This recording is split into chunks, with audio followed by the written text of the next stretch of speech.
Vamos a la noticia de la economía. Para hablar de números ya se encuentra conmigo en el estudio Juan Pablo Lucumí. Juan Pablo, bienvenido, buenos días. Buenos días, un placer aquí unirme al programa.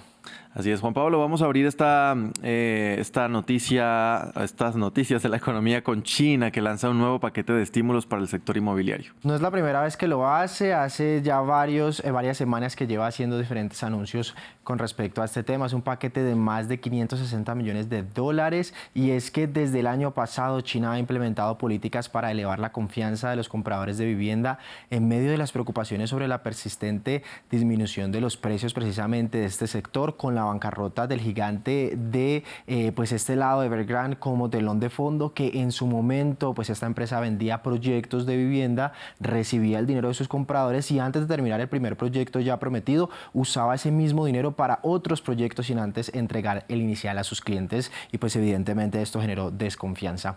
El mismo Banco Central chino se refirió al tema. ¿Cuánto puedes ahorrar en tu hipoteca después del ajuste de las tasas de interés de las hipotecas existentes? Se espera que las tasas de interés de las hipotecas existentes caigan en un promedio de medio punto porcentual, lo que supone un ahorro de 21.000 millones de dólares en pagos de tasas de interés en general, lo que beneficiará a 50 millones de hogares y 150 millones de residentes. Bien, precisamente sobre este tema, el contexto de los estímulos que ha entregado el gobierno y las reacciones de la nueva medida nos habla nuestro corresponsal desde la capital china, Adrián Foncillas. Es el último estímulo para reavivar un sector moribundo. China ha anunciado hoy una partida de 4 billones de yuanes, o lo que es lo mismo, 560.000 millones de dólares, para que las endeudadas inmobiliarias terminen las viviendas apalabradas. Forma parte de un proyecto emprendido en enero, consiste en una lista blanca con proyectos prioritarios que deben ser salvados. En estos 10 meses han sido beneficiados casi 6.000 proyectos y la partida aprobada esta mañana supone el doble de lo invertido hasta ahora. También ha anunciado Beijing hoy la renovación de 1 millón de viviendas antiguas en los suburbios urbanos. Ha dicho el ministro de Vivienda y Desarrollo, Ni Hong, que el mercado inmobiliario ha empezado a tocar fondo. No piensan lo mismo, sin embargo, la mayoría de los chinos, que siguen sin comprar vivienda, convencidos de que queda aún mucho margen de caída. No hay asunto más urgente que arreglar el sector inmobiliario, principal culpable de la renqueante economía nacional. Empezó a enfriarse en 2019 y 2 años después cayó en el pozo. En sus días de gloria alcanzaba 1/3 del PIB nacional y aún supone el 70% de la riqueza de las familias. Para preservarla, muchos chinos han vendido propiedades y a la vez contenido el gasto y la inversión, lo que explica el bajo consumo interno que lastra la economía. Mañana Beijing revelará los datos del tercer trimestre y pocos son optimistas.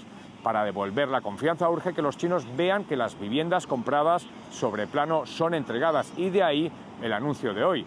Las medidas de Beijing aprobadas no son escasas ni tímidas. En las últimas semanas ya rebajó el Banco Central los tipos de interés para las hipotecas concedidas y recortó el pago inicial del 25 al 15% en la segunda vivienda.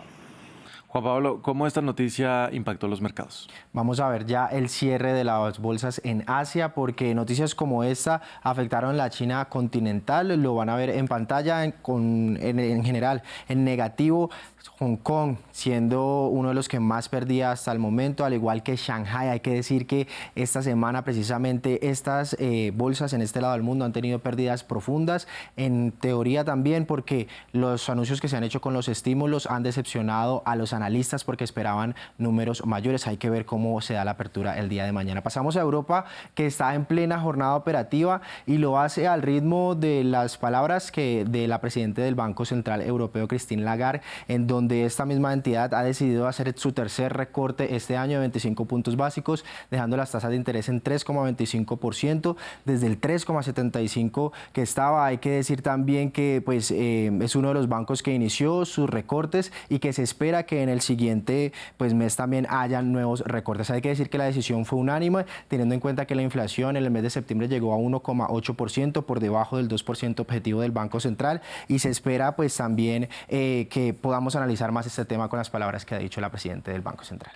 Bien, Juan Pablo, vamos a cambiar de tema. Vamos a México, que podría traer una reforma laboral para los conductores y repartidores de aplicaciones. Lo anunció así el gobierno el miércoles y es una de las promesas que hizo hace unas semanas la nueva mandataria Claudia Sheinbaum en su posesión. La reforma del gobierno pretende poner en marcha un programa piloto que exigiría a las empresas que paguen el acceso a la salud pública para los conductores que ganan el salario mínimo o superior. Aquellos que apliquen estarían asegurados en caso de que se lesionen en el trabajo. También requeriría las aplicaciones que cuenten con mecanismos antes de bloquear las cuentas de los conductores y que los informes deban ser revisados por una persona y no por un algoritmo o computadoras, tal como dijo la ministra de Trabajo, Marat Bolaños.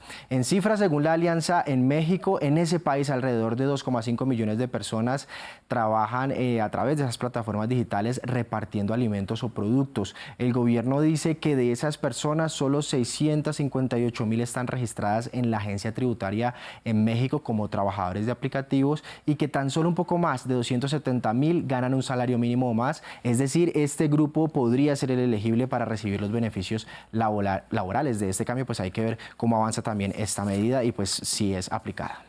Juan Pablo, vamos a quedarnos aquí en América Latina. Argentina sigue acumulando varios meses seguidos de superávit fiscal. Una de las cosas que aplaude internamente el gobierno son ya 9 meses que el gobierno argentino le queda un dinero excedente luego de cumplir con sus obligaciones, es decir, los ingresos fiscales superaron nuevamente los gastos fiscales, incluso luego de pago de sus intereses de deuda. Es un resultado que se dio también en septiembre de forma consecutiva desde el inicio de este año, gracias al severo plan de ajuste que instauró el presidente libertario Javier Milei desde finales de 2023 cuando llegó al poder. El país suramericano registró entonces un superávit fiscal de unos 816 millones de dólares frente a un resultado negativo en igual mes, pero de 2023 de unos 300 millones de dólares durante la administración del expresidente Alberto Fernández. Con estos 9 meses el país ya acumula un superávit primario de unos 9,5 billones, esto en pesos argentinos, eso es un 1,7% del PIB del país. Bien, Juan Pablo, y vamos a cerrar con nuestra cifra del día. 50,000 millones de dólares, eso es lo que podría costar a la economía estadounidense los huracanes Helene y Milton, según estiman varios expertos del gobierno estadounidense y analistas privados entrevistados por la agencia AP. Lo que dicen los expertos en el tema es que estos dos huracanes podrían alinearse al nivel de los huracanes Katrina, Sandy y Harvey como los desastres más costosos de la historia. Además, en gran parte porque la mayoría de los daños causados por Helene, casi pues un 95%, no estaban asegurados, algo que lleva a un escenario sombrío, pues también a nivel financiero para muchos de los afectados que pues perdieron pues gran parte de sus posesiones. Bien, se ha ido reduciendo la cifra, ¿no? Se hablaba de 100,000 millones, luego de 80,000, ahora van ya en 50,000. Juan Pablo, muchas gracias por las noticias de la economía. Nos vemos usted y yo entonces mañana. Así es, pero yo me quedo aquí para más tarde hablar de economía. Exactamente. Vamos ahora con nuestra